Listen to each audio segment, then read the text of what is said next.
Last lecture में हम लोग कूलम्ब्स लॉ पर न्यूमेरिकल्स सॉल्व कर रहे थे। न्यूमेरिकल्स को सॉल्व करने की ट्रिक्स को देख रहे थे और दो टाइप्स के प्रॉब्लम्स को देखे थे। आज हम लोग थर्ड टाइप को देख रहे हैं। यह काफी बेसिक है, इसमें कोई ट्रिक वगैरह नहीं है। डायरेक्ट एक छोटा सा फॉर्मूला पढ़ाया था, उस पर अगर ऑब्जेक्टिव पूछेगा तो डायरेक्ट वैल्यू रख करके हम लोग सॉल्व करेंगे कि अगर दो चार्ज एयर में हैं और एक सर्टेन डिस्टेंस से अलग हैं, इसी दोनों चार्ज को फिर हम अगर किसी दूसरे मीडियम में रख देते हैं तो फोर्स कितना होगा, यहाँ पर लग रहा है फोर्स के रिस्पेक्ट में। इसी तरह के क्वेश्चन पूछेंगे। एक चार्ज है Q1, दूसरा चार्ज है Q2, r डिस्टेंस से अलग है और अभी यह एयर में रखा हुआ है, फोर्स लग रहा है F इन एयर लिख दिया। इसी चार्ज को इतने ही डिस्टेंस पर, r डिस्टेंस पर ही किसी दूसरे मीडियम में डाल दिया, फोर्स लग रहा है इन दोनों के बीच F मीडियम। तो आपको फॉर्मूला पढ़ाया था कि फोर्स इन मीडियम बराबर होगा फोर्स इन एयर बाई के, जहां के मीडियम का डाइलेक्ट्रिक कांस्टेंट है। इस पर सीधे डायरेक्ट क्वेश्चन पूछता है। क्वेश्चन किस तरह का है, एक मॉडल क्वेश्चन देखें कि force of attraction between two point charges placed in air at A distance r from each other is F। यानी इस एयर में फोर्स जो लग रहा है वह F है। आगे क्वेश्चन को पढ़ेंगे। Force in air always given को साथ साथ लिखते चलेंगे। Force in air F if these charges placed in water, water में रख दें विथ सेम सेपरेशन, उतने ही डिस्टेंस पर, r डिस्टेंस पर ही, तो फोर्स ऑफ अट्रैक्शन उनके बीच क्या हो जाएगा, यानी F इन वाटर कैलकुलेट करना है। अब यहां पुट कर दो फोर्स इन मीडियम की जगह force in water, force in water is equal to force in air, force in air is F, और वाटर का dielectric constant, dielectric constant of water 80 होता है।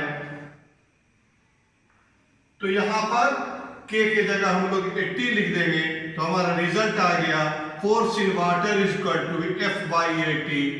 यानी थर्ड ऑप्शन जो दिया हुआ है यह करेक्ट है। तो इस तरह से हम लोग प्रॉब्लम को सॉल्व करेंगे। कभी फोर्स इन मीडियम कैलकुलेट करने के लिए कहेगा, फोर्स इन एयर और के हमको मालूम रहेगा, कभी फोर्स इन एयर कैलकुलेट करने के लिए कहेगा, क्वेश्चन में फोर्स इन मीडियम और के का वैल्यू दे देगा, कभी force in medium, force in air, दोनों क्वेश्चन में गिवन रहेगा और डाइलेक्ट्रिक कांस्टेंट के का वैल्यू कैलकुलेट करने के लिए कहेगा। हम लोग अब थर्ड टाइप के क्वेश्चन की तरफ बढ़ रहे हैं। थर्ड टाइप में किस तरह का क्वेश्चन पूछेगा, सॉरी फोर्थ टाइप में, फोर्थ टाइप में जो हम लोग देखेंगे वह शेयरिंग ऑफ चार्जेस पर क्वेश्चन देखेंगे। कहेगा सर ये क्या है, तो जरा गौर से देखो, काफी इंपॉर्टेंट पॉइंट्स है। यहां पर जो ट्रिक समझा रहे हैं उसको गौर से देखो। क्या है शेयरिंग ऑफ चार्जेस। एक चार्ज ये है Q1, दूसरा चार्ज ये Q2 है। हम लोग अभी यहां पर एक को पॉजिटिव और दूसरे को निगेटिव लेके चलते हैं। दोनों पॉजिटिव भी हो सकता है, दोनों निगेटिव भी हो सकता है, एक पॉजिटिव और एक निगेटिव भी हो सकता है।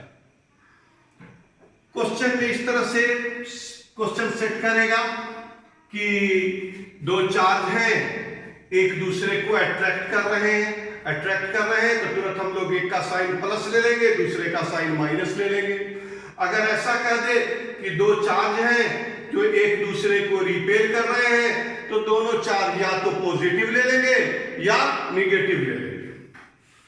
कह रहा है कि अभी फोर्स कुछ लग रहा है, फिर अब दोनों चार्ज को हम एक ऐसे वायर से कनेक्ट कर दिया, एक ऐसे वायर से कनेक्ट कर दिया, डिस्टेंस वही रहने दिया, एक ऐसे वायर से कनेक्ट कर दिया जिसकी कैपेसिटी नेग्लिजिबल है, कैपेसिटी नेग्लिजिबल है, यानी यह वायर अपने पर कोई चार्ज नहीं रखेगा। साथ साथ ये दोनों जो बॉडी है जिस पर चार्ज है यह आइडेंटिकल है। अगर यह बॉडी आइडेंटिकल होगा तो जैसे ही तुम इसको कनेक्ट करोगे और कनेक्ट करने के बाद इस वायर को हटाओगे तो चार्ज इक्वली शेयर्ड हो जाएगा। अगर दोनों बॉडी आइडेंटिकल हो, अगर दोनों बॉडी आइडेंटिकल हो, यह वायर जिससे कनेक्ट किए थे उसकी कैपेसिटी नेग्लिजिबल हो, तो इस वायर को से हमने कनेक्ट किया और कनेक्ट करने के बाद जब हटाएंगे इस वायर को हटाएंगे तो इस दोनों बॉडी पर चार्ज इक्वली शेयर्ड होगा। इस पर भी चार्ज क्यू आएगा, इस पर भी चार्ज क्यू आएगा। और यह चार्ज कितना होगा, यह चार्ज कितना होगा तो कंजर्वेशन ऑफ चार्ज से हम लोग कैलकुलेट कर लेंगे कि charge, total charge before equal to total charge after. Total charge before हमको मालूम है plus Q1 minus Q2, total charge after Q plus Q, Q plus Q, और इस तरह से हम लोगों को Q का वैल्यू कैलकुलेट हो जाएगा, Q का वैल्यू कैलकुलेट हो जाएगा Q plus Q equal to 2Q। इससे Q का वैल्यू कैलकुलेट हो जाएगा Q1 माइनस Q2 बाई 2, यानी टोटल चार्ज जो था इस पर उसका हाफ इस पर आ जाएगा और हाफ इस पर आ जाएगा। यह कहां से हम लिख रहे हैं, कंजर्वेशन ऑफ चार्ज से total charge before connecting the wire equal to total charge after connecting the wire. अब इसमें क्वेश्चन इस तरह से पूछ सकता है कि कभी यहां फोर्स का वैल्यू दे दिया, फिर इस सिचुएशन में फोर्स का वैल्यू दे दिया और कहा कि Q1 Q2 को कैलकुलेट करो। जैसा क्वेश्चन रहेगा उस क्वेश्चन को हम लोग सॉल्व अप कर सकते हैं, क्योंकि हमको मालूम है कि वायर से कनेक्ट करने के बाद वायर को हटा लेंगे तो बॉडी पर क्या चार्ज आएगा। अब इस पर एक मॉडल क्वेश्चन अभी हम देखेंगे। अब हम लोग इस शेयरिंग ऑफ चार्जेस पर कूलम्ब्स लॉ में किस तरह के प्रॉब्लम पूछ सकते हैं इसको डिस्कस करते हैं। two similar spheres when placed 2 centimeter apart attract each other by a force of 4 dyne. The spheres are connected by a wire of neglecting capacity. On removing the wire, the spheres now repel each other with a force of 2.25 dynes. The initial charges on the spheres before connecting the wire are, 4 option दे दिया है। Question को समझिए। पहले एक चीज देख रहे हैं कि फोर्स डाइन में दे रहा है और मीडियम एयर है, तो सीजीएस सिस्टम में फोर्स इन एयर का फॉर्मूला है Q1 Q2 by R square.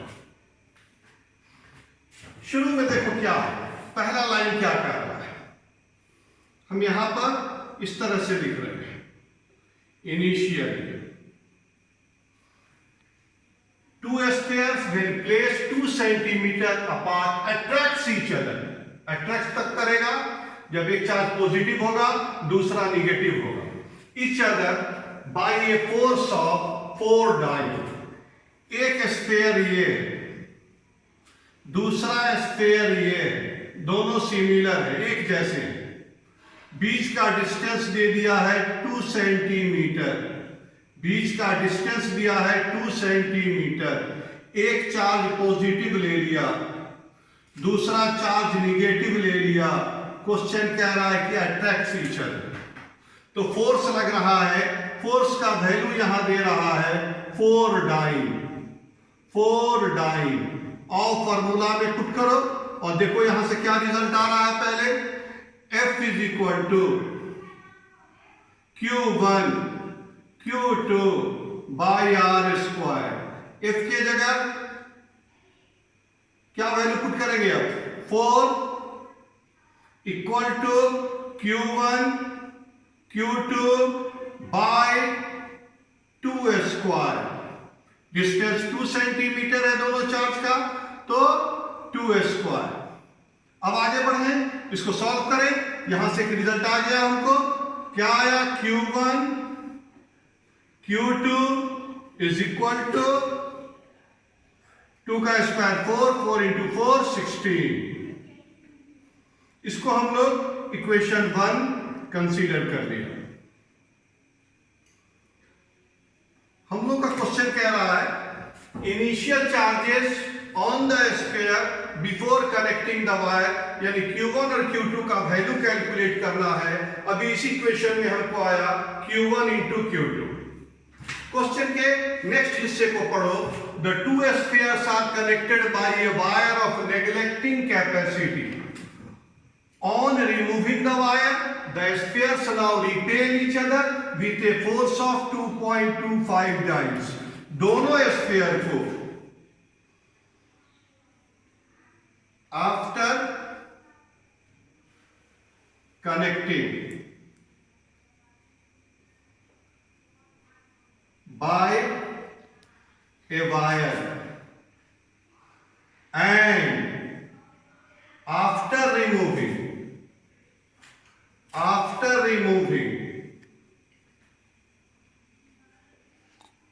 the wire, the two spheres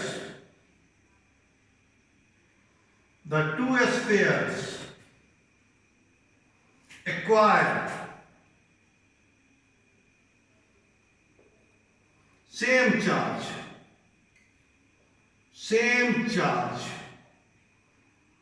जिस चार्ज को हम लोग यहां पर Q कंसीडर कर लेते हैं। अब आइए, फोर्स क्या लग रहा है, no, force of repulsion, repel each other, force of repulsion,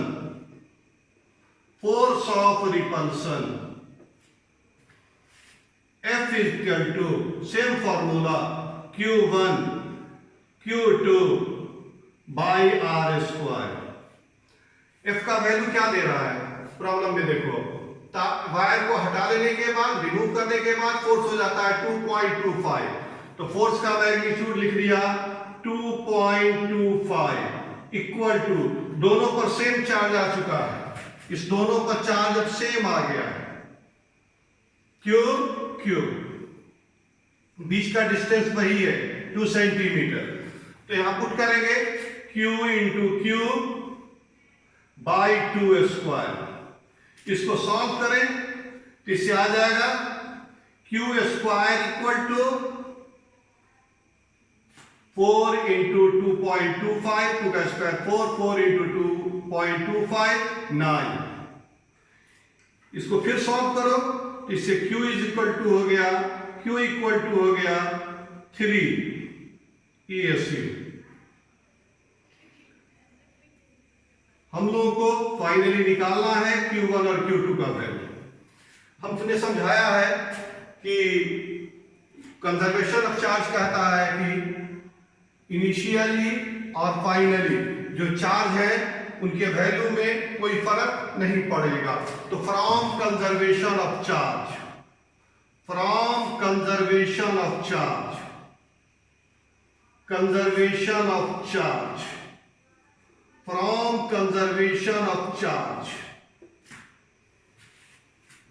before plus Q1 minus Q2, plus Q1 minus Q2, after plus Q,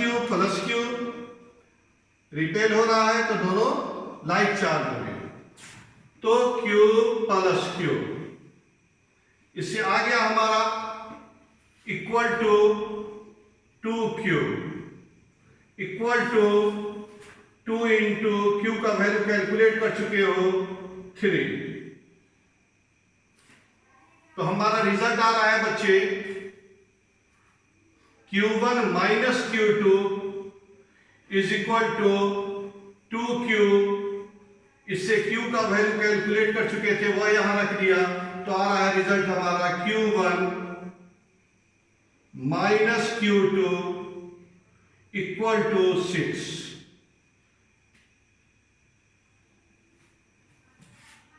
अब अलजेब्रा के हेल्प से हम लोग को कैलकुलेट करेंगे Q1 और Q2 का वैल्यू। देखो यहां निकाले हैं, Q1 माइनस Q2 6 है, यहां कैलकुलेट कर चुके हैं, Q1 इंटू Q2 16 है।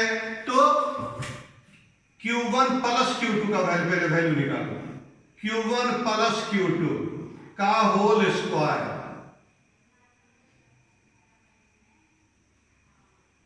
अलजेब्रा कहता है a प्लस बी का whole square is equal to a minus b का whole square plus 4ab। Value भी पुट कर दो यहां पर, Q1 माइनस Q2 6 का स्क्वायर, स्क्वायर होगा 6 का स्क्वायर प्लस 6 और Q1 Q2 का वैल्यू 16, इक्वेशन 1 में 16। इससे रिजल्ट आ रहा है Q1 plus Q2 equal to, गौर से देखो, Q1 प्लस Q2 का whole square equal to 36 plus 64 100। तो Q1 प्लस Q2 आ गया 10। अब इक्वेशन सेकंड को और इक्वेशन थर्ड को सॉल्व करके तुम Q1 और Q2 का वैल्यू कैलकुलेट कर सकते हो। एक बार इस क्वेश्चन को फिर से देख ले कि दो सिमिलर स्फीयर हैं, जब 2 सेंटीमीटर के डिस्टेंस से एक दूसरे से 2 सेंटीमीटर के डिस्टेंस पर रखे हुए हैं, तो उनके बीच फोर्स ऑफ अट्रैक्शन लग रहा है 4 डाइन। तो एक पर चार्ज ले लिया प्लस Q1, दूसरे पर चार्ज ले लिया माइनस Q2, डिस्टेंस ले लिया 2 सेंटीमीटर, फोर्स है 4 फॉर्मूला में वैल्यू पुट किया तो Q1 Q2 का वैल्यू निकल गया 60। अब हम लोग दोनों स्फीयर को फिर वायर से कनेक्ट किया। वायर से कनेक्ट करने के बाद वायर को हटाएंगे। जैसे ही वायर से कनेक्ट करेंगे चार्ज शेयर होगा और दोनों का पर सेम चार्ज आ जाएगा। क्योंकि दोनों बॉडी का आइडेंटिकल है, एक जैसा है, तो दोनों इक्वली चार्ज शेयर करेंगे। तो इक्वली ले लिया, एक पर प्लस Q, दूसरे पर भी प्लस Q, डिस्टेंस वही R ही रहा जो 2 सेंटीमीटर है। फिर फॉर्मूला में पुट किया, अब ये दोनों सिमिलर चार्ज हो गए, तो रिपेयर करेंगे तो force of repulsion F equal to Q1 Q2 by R square. बोल रहा है कि ये रिपेयर कर रहा है कितने फोर्स से, 2.25 डाइन से, तो फोर्स के जगह पुट कर दिया 2.25 डाइन, Q1 Q2 के जगह QQ, डिस्टेंस वही R इक्वल टू 2 सेंटीमीटर। इसको जब सॉल्व किया तो Q का वैल्यू आ गया 3 चार्ज का कंजर्वेशन कहता है कि शुरू वाला टोटल चार्ज और बाद वाला टोटल चार्ज दोनों वैल्यू सेम होगा। तो कंजर्वेशन ऑफ चार्ज से plus Q1 minus Q2 equal to Q plus Q। Solve करके इससे Q1 माइनस Q का वैल्यू रख दिया, सॉल्व किया तो Q1 माइनस Q2 का वैल्यू निकल गया 6। अब इक्वेशन 1 और इक्वेशन 2 की हेल्प से Q1 प्लस Q2 का वैल्यू निकालेंगे। तो हम अलजेब्रा की मदद लेंगे। अलजेब्रा कहता है a प्लस बी का whole square equal to a minus b का whole square plus 4ab। a और b की जगह Q1 Q2 है। Q1 minus Q2 equation number Q1 minus Q2 equation number 2 में है, यह वैल्यू रख दो यहां पर। Q1 माइनस Q2 की जगह 6, स्क्वायर है तो स्क्वायर प्लस 4, Q1 Q2 का वैल्यू इक्वेशन 1 में है। कितना है 16, तो 4 इंटू 16, 4 इंटू 16, यहां 4 होगा तो 4 इंटू 16, सॉल्व करो, 16 इंटू 4 64, 6 का स्क्वायर 36, 64 और 36 100।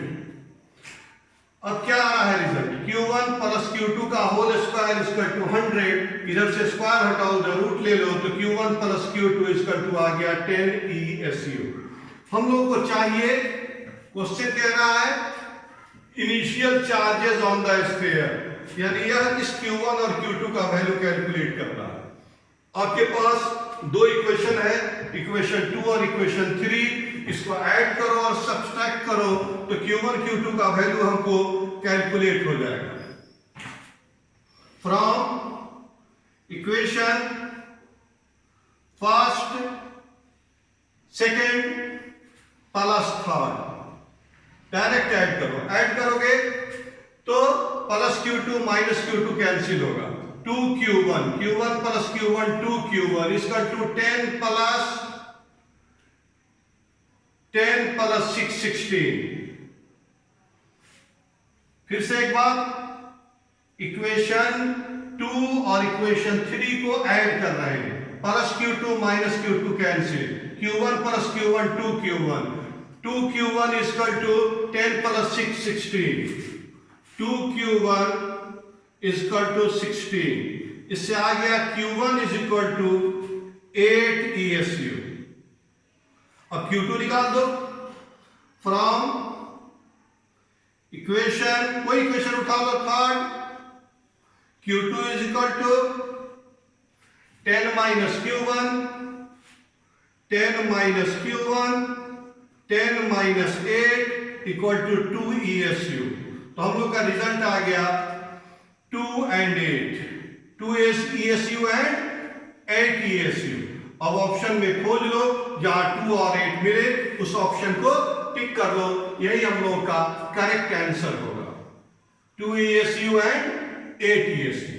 तो इस तरह का सवाल हमको शेयरिंग ऑफ चार्जेस पर पूछता है। जब दो चार्ज बॉडी को हम आपस में कनेक्ट करते हैं तो चार्ज एक बॉडी से दूसरे बॉडी की तरफ फ्लो करता है, एक बॉडी से दूसरे बॉडी की तरफ फ्लो होता है, और यह फ्लो तब तक होता रहता है जब तक कि दोनों का पोटेंशियल सेम ना हो जाए। अगर आइडेंटिकल है तो पोटेंशियल दोनों बॉडी का सेम रहेगा, और पोटेंशियल दोनों बॉडी पर सेम रहेगा तो दोनों पर चार्ज इक्वली शेयर्ड होगा। इसीलिए हमने एक बॉडी पर चार्ज Q लिया था तो दूसरे बॉडी पर भी चार्ज Q लिया था। इस तरह से हम लोग शेयरिंग ऑफ चार्जेस पर जो क्वेश्चंस पूछेंगे उस क्वेश्चन को हम लोग सॉल्व कर सकते हैं। अब हम लोग अगले टाइप्स की ओर बढ़ेंगे। अब हम लोग अगले टाइप को देखते हैं।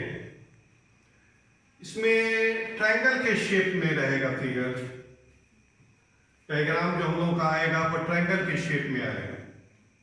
Force on A point charge, कोई पॉइंट चार्ज है जो लोकेटेड है सेंटर पर एक इक्विलेटरल ट्रायंगल के, तो उस पर हमको फोर्स कैलकुलेट करना है।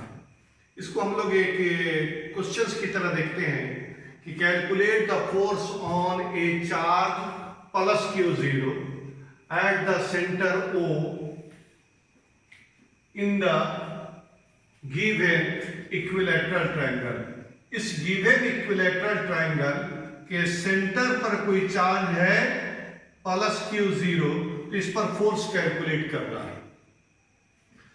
फिगर को गौर से देखो, ए पॉइंट पर चार्ज है प्लस Q, बी पॉइंट पर भी चार्ज है प्लस Q, सी पॉइंट पर भी चार्ज है प्लस Q।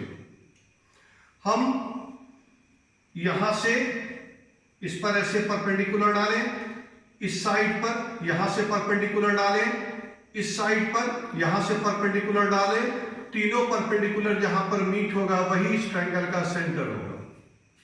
इस सेंटर पर चार्ज Q0 रखा हुआ है, इस पर क्या फोर्स लगेगा? इस पर फोर्स लगेगा ए पर रखे हुए चार्ज की वजह से, बी पर रखे चार्ज की वजह से और सी पर रखे चार्ज की वजह से। तीनों फोर्स को पहले देखो किधर लग रहा है और उसका वैल्यू क्या होगा। इस सेंटर O पर जो चार्ज है प्लस Q0, इस पर A पर रखे चार्ज के कारण दोनों पॉजिटिव है, तो Q0 जो चार्ज है वह A पर जो चार्ज है उससे रिपेल होगा। ये चार्ज इस चार्ज से रिपेल होगा, तो डायरेक्शन हो गया इधर। किस पर यह फोर्स लगा? O पर रखा हुआ चार्ज, किसकी वजह से? A पर रखे चार्ज की वजह से, तो लिख दिया FOA। अब आप फिर देखते हैं इस B पर जो चार्ज है यह इस पर क्या फोर्स लगा रहा है, तो यह भी पॉजिटिव या पॉजिटिव, ये इस पर कैलकुलेट करना है, तो यह पॉजिटिव चार्ज इस पॉजिटिव चार्ज से रिपेल होगा, तो इसका डायरेक्शन आ गया इधर।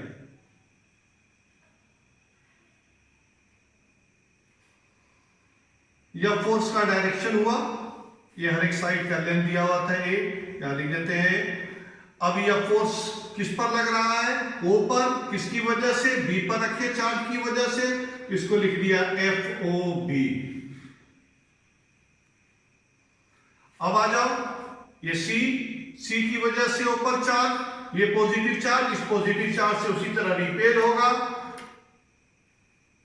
तो इसका डायरेक्शन भी ऐसे बाहर की तरफ, या पॉजिटिव चार्ज इस पॉजिटिव चार्ज से रिपेल होगा, तो फोर्स का डायरेक्शन हो गया इस तरफ। या फोर्स को कैसे लिखेंगे? O पर जो चार्ज है उस पर फोर्स, C पर रखे चार्ज के कारण, तो FOC। FOA का मतलब force on charge at O due to charge at A। FOB का मतलब force on charge O due to charge at B। FOC का मतलब force on charge at O due to charge at C।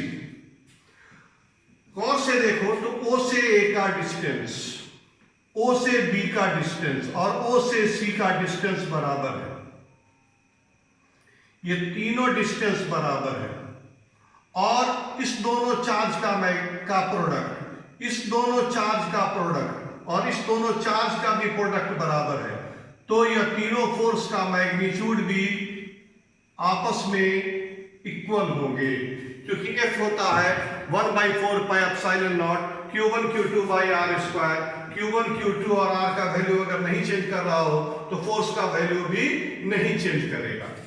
तो principle of superposition से लिखेंगे resultant force, resultant force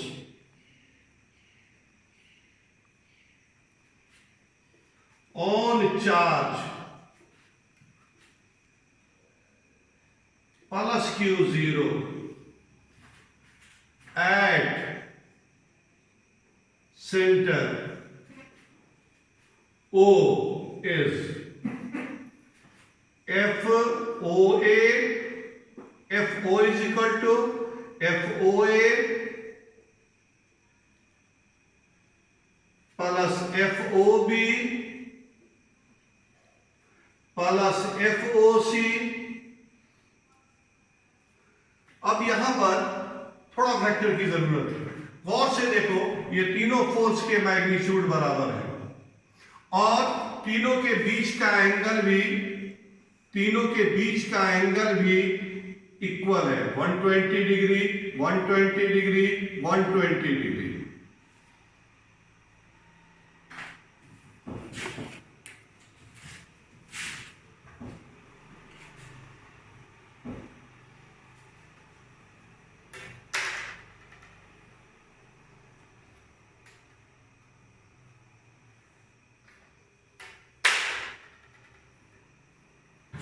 ये centre O है, इधर फोर्स लग रहा है FOC, इधर फोर्स लग रहा है FOA, इधर फोर्स लग रहा है FOB। तीनों फोर्स का मैग्नीट्यूड बराबर है, FOA equal to FOB equal to FOC equal to 1/4 pi epsilon naught Q Q Q0 Q Q0 Q Q0। Q1 Q2 की जगह Q0 और तीनों का डिस्टेंस भी सेम है R।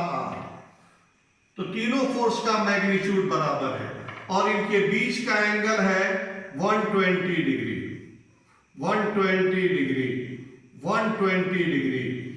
अगर तीन फोर्स एक ही पॉइंट पर, तीन फोर्स जिनके मैग्नीट्यूड इक्वल है, एक ही पॉइंट पर इस तरह से एक्ट कर रहे हो कि इनके बीच का एंगल अगर सेम हो, 120 डिग्री हो, तो इनका वेक्टर सम, इनका रिजल्टेंट 0 होगा।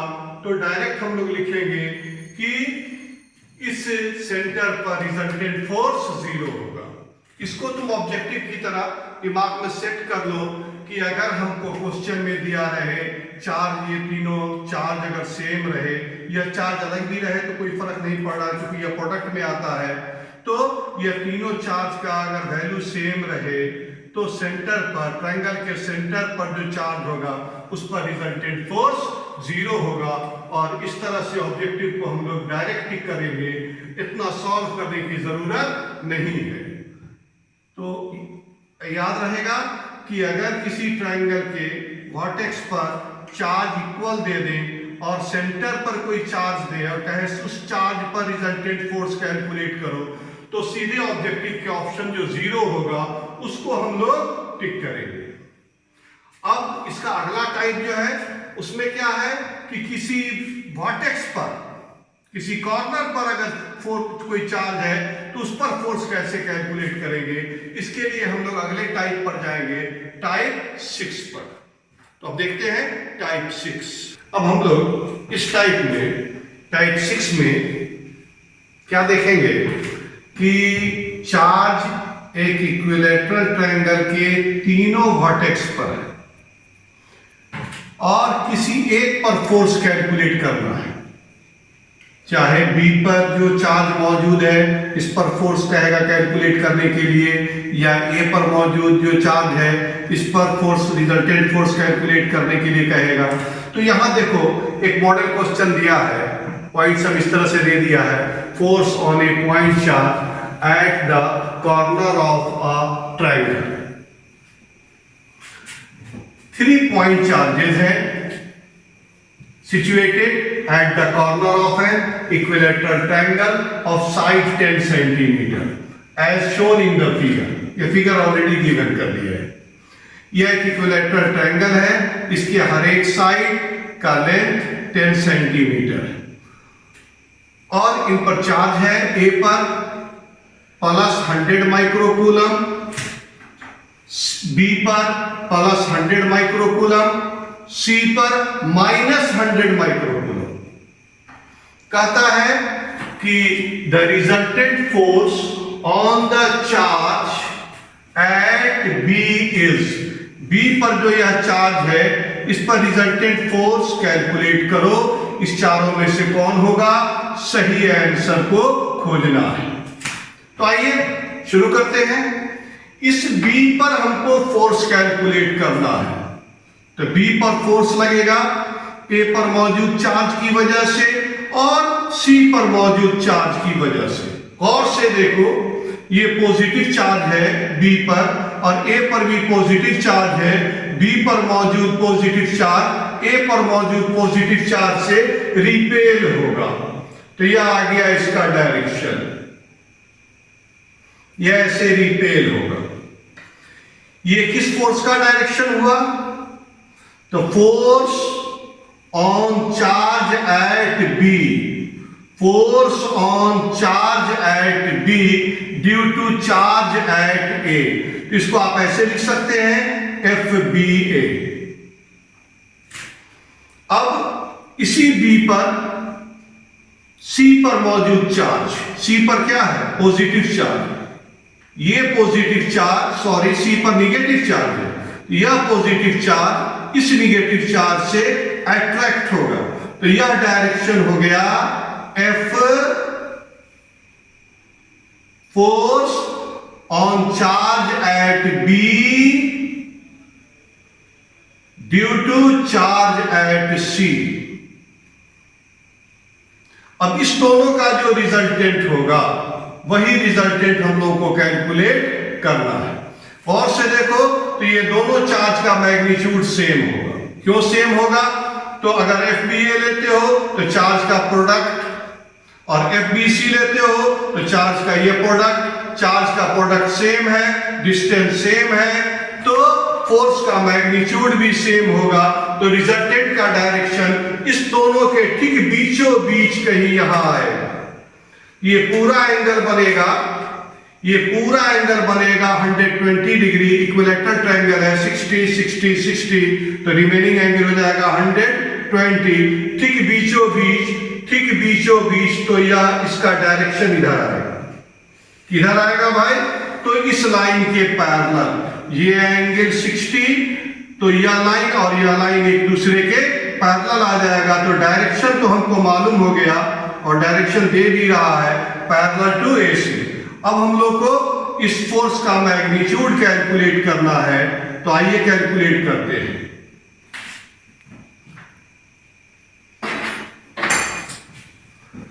Resultant force at B FB equal होगा FBA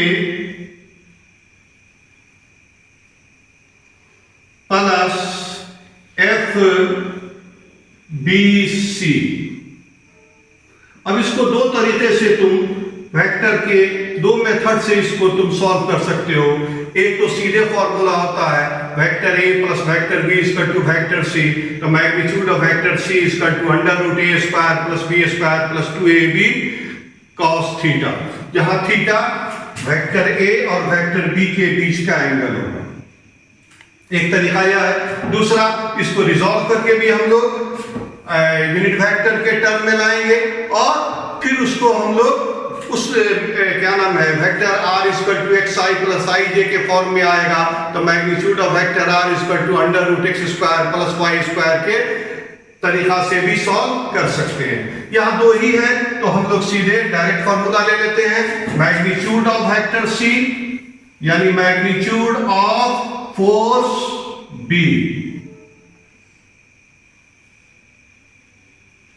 इक्वल टू √FBA का स्क्वायर प्लस FBC का square plus 2FBA FBC cos, अब दोनों के बीच का एंगल, दोनों के बीच का यह पूरा एंगल है 120 डिग्री, तो यहां लिखेंगे cos 120 डिग्री। यह जो दोनों फोर्स है FBA और FBC, दोनों का मैग्नीट्यूड सेम है, तो आप एक टर्म में इसको लिख सकते हैं इस तरह से, FBA FBC के जगह भी FBA ही लिख दो, तो ये रिजल्ट आ जाएगा 2 FBA FAB very sorry FAB का स्क्वायर प्लस 2 FBA B पर ही फोर्स ले रहे हैं, तरीका वही रहने दें। FBA का स्क्वायर प्लस FBCA का square plus 2FBA FBC cos 120 degree, ये दोनों सेम है मैग्नीट्यूड में, अभी दिखाएंगे भी। तो यह आ जाएगा, इसको लिख सकते हो FBA। क्या किया हमने? FBC के जगह भी FBA लिखा, तो FBA का स्क्वायर प्लस FBA का स्क्वायर 2FBA का स्क्वायर प्लस 2 FBA FBC के जगह FBA लिखो, तो FBA इंटू FBA का स्क्वायर इंटू cos 120 डिग्री का वैल्यू -1/2। ये 2 से ये 2 कैंसिल आ गया, तो रिजल्ट आ रहा है 2FBA square minus FBA square. Solve करेंगे तो आएगा √FBA स्क्वायर